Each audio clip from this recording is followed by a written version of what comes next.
Bonjour tout le monde, j'espère que vous allez bien. Aujourd'hui, ça va être une chronique qui va traiter sur la pêche au downrigger. Donc, qui est une technique de pêche qu'on utilise à la traîne et qui nous permet dans le fond, de présenter notre leurre à une profondeur définie. Exactement. Donc, par exemple, lors de la pêche au salmonidé, toute grise, ouananiche, saumon, c'est une technique qui est très employée, mais également pour d'autres espèces, par exemple, ça pourrait être utilisé au doré également en suspension là, dans certains cas. Je pense par exemple à la baie de Quinte, là, sur le lac Ontario. Donc, ce qui est important de dire au niveau de la pêche au downrigger, c'est qu'évidemment, ça nous prend un sonore. Donc, si on n'a pas de sonore, on oublie ça là, parce que c'est pas sécuritaire de pouvoir descendre le boulet à une profondeur là, qui est connue. Là. Il y a des risques d'accrocher dans le fond constamment. Donc, ça nous prend un sonore pour faire ce type de pêche-là. Et le type de kayak, c'est sûr qu'un kayak à pagaie, ça va être plus compliqué. Là. Ça fait beaucoup de choses à gérer, la pagaie, le downrigger. Donc, il faut quand même, avant de se lancer là-dedans, je dirais qu'il faut quand même avoir une certaine habitude de la pêche en kayak. Là. Donc, idéalement, un kayak à pédale ou avec un moteur électrique.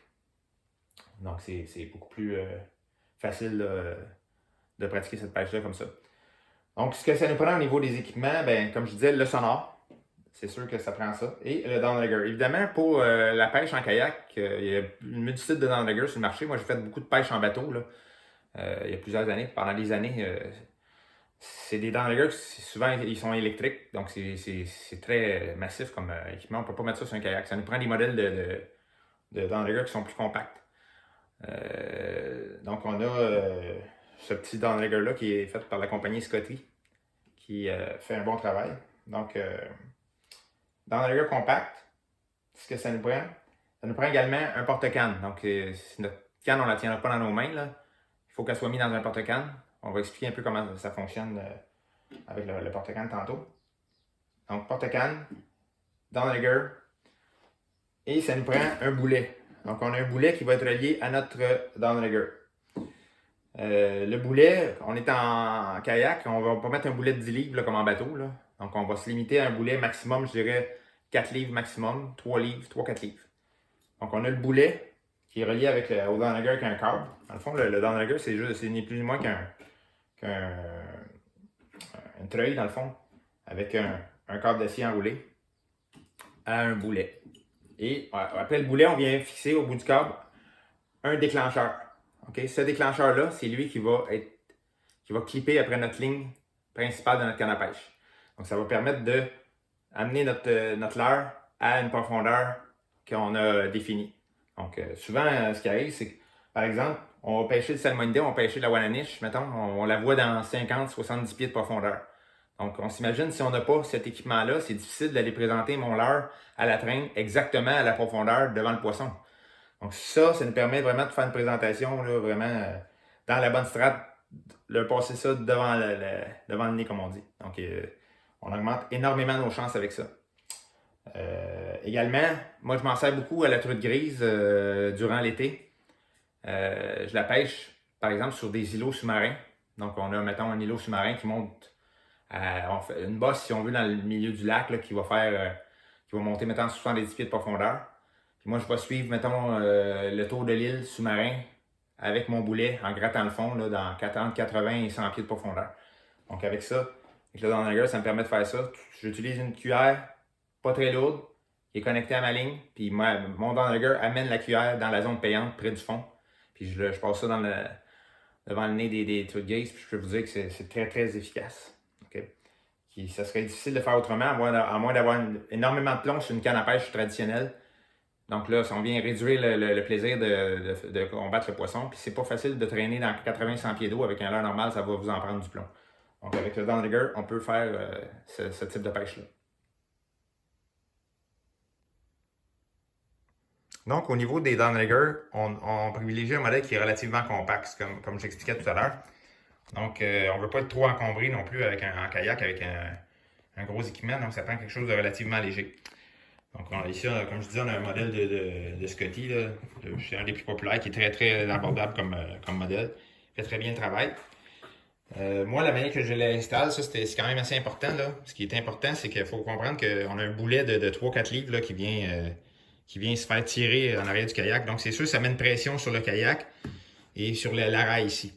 Donc, ici, j'ai une pièce que j'ai achetée ici, qui n'est pas la pièce standard Scotty qui vient avec les porte-cannes habituellement, la partie du bas, là.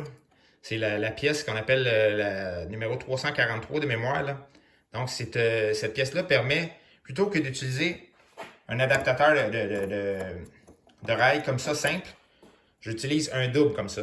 OK? Donc, à ce moment-là, je viens répartir ma traction sur mon rail à 2 points de fixation.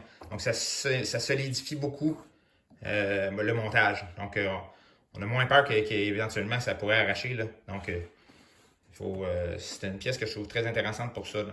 Donc, ça solidifie les choses. Cette pièce-là, j'en ai d'autres aussi que j'utilise. Là, je l'ai montée avec un simple aujourd'hui pour les porte-cannes. Parce que les porte-cannes, ça nous prend des porte-cannes spéciaux, OK? Qui peuvent, eux autres aussi, mettre de la pression pas mal sur le rail, les rails de montage. Donc, en utilisant un support double, on vient répartir la traction sur le rail, puis c'est plus solide. Parlant de porte-canne, ben c'est ça. Évidemment, le porte-canne, ça nous prend un porte-canne qui va éloigner, surtout si on a un kayak à pédale, là, comme le nôtre, voyez-vous. Donc, il faut que je sois capable de pédaler sans accrocher le manche de ma canne à pêche. Donc, c'est pour ça que j'ai besoin de porte-cannes qui vont éloigner la canne un peu du bateau. Sinon, on vient accrocher. Puis là, on n'est pas capable dans le fond, on a le manche de la canne à pêche dans les jambes. Il faut vérifier ça. Il y a différents porte-cannes. Il y a celui-là. Un autre que j'aime beaucoup aussi, c'est celui-là là, que je montre ici. C'est ce qu'on appelle un rocket launcher. Là. Donc, c'est Scotty qui fait ces pièces-là. Il y a d'autres compagnies également qui font l'équivalent. Là. Donc, ça nous prend un porte-canne qui est bien adapté au type de pêche. Donc, on a plusieurs façons là, de fixer le downrigger sur le kayak.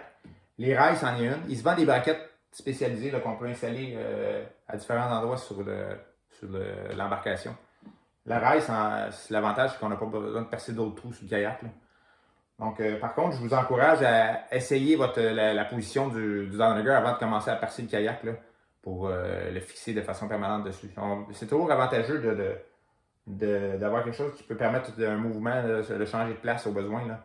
Parce qu'il faut se trouver une position confortable. C'est pas parce que moi je l'utilise de ce côté-là que c'est la meilleure façon. Moi, je suis habitué de ce côté-là, je préfère de ce côté-là.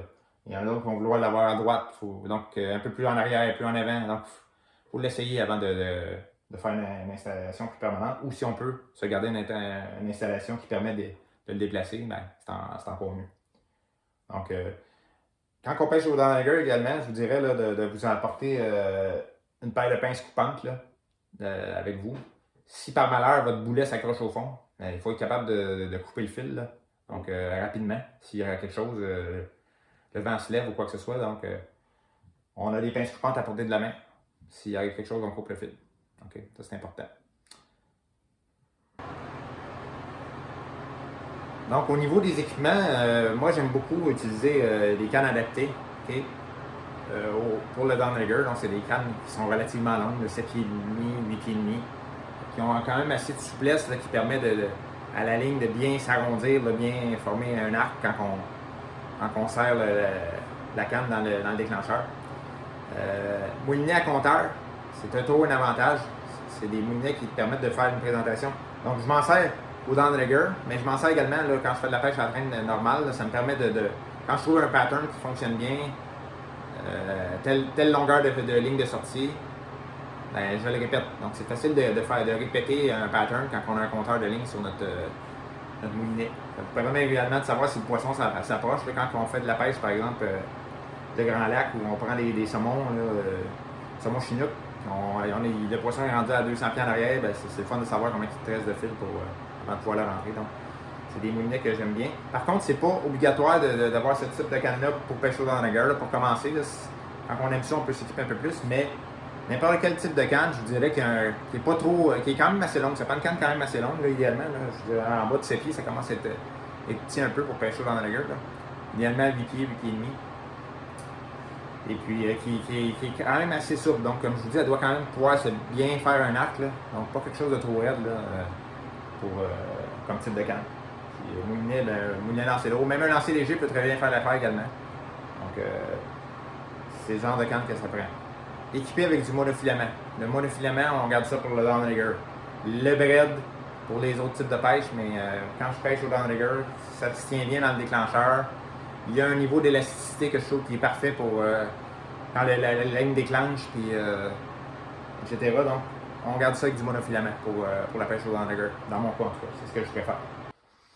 Pour ce type de pêche-là, également, un peu pour tous les autres types de pêche aussi, là, mais ce qui est bon là, pour être efficace, c'est de connaître où on s'en va exactement, les profondeurs, tout ça. Donc, ça peut être intéressant d'étudier notre plan d'eau avant, là, de consulter des cartes ou notre GPS si on en a un, là, pour essayer de définir les spots qui vont être les endroits qui ont l'air productifs.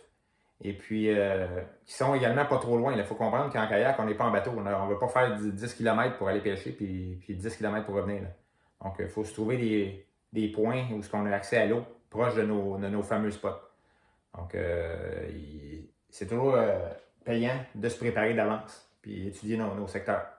Okay? Si vous n'avez pas de sonore GPS, juste un sonore simple peut faire très bien le travail. Je vous encourage à une chose qui est pratique à ce moment-là. Vous pouvez télécharger sur votre téléphone intelligent l'application Navionics. Ça coûte un peu en bas de 30$ par année, je pense, pour avoir l'application. Cette application-là, dans le fond, transforme votre téléphone en ni plus ni moins qu'en GPS. Donc, vous avez les cartes là-dessus. Donc, ça va vous donner votre vitesse de train. Donc, c'est une façon très économique d'être performant quand même là, sur l'eau sans avoir le gros sonore GPS là, intégré. Donc, ça, c'est une belle option également là, à considérer.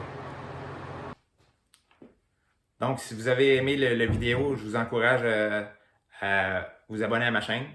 Donc, ça m'encourage à produire d'autres vidéos de ce genre-là et partager ma passion avec vous. Donc, un petit j'aime, c'est toujours très apprécié également. Bonne journée, bonne pêche.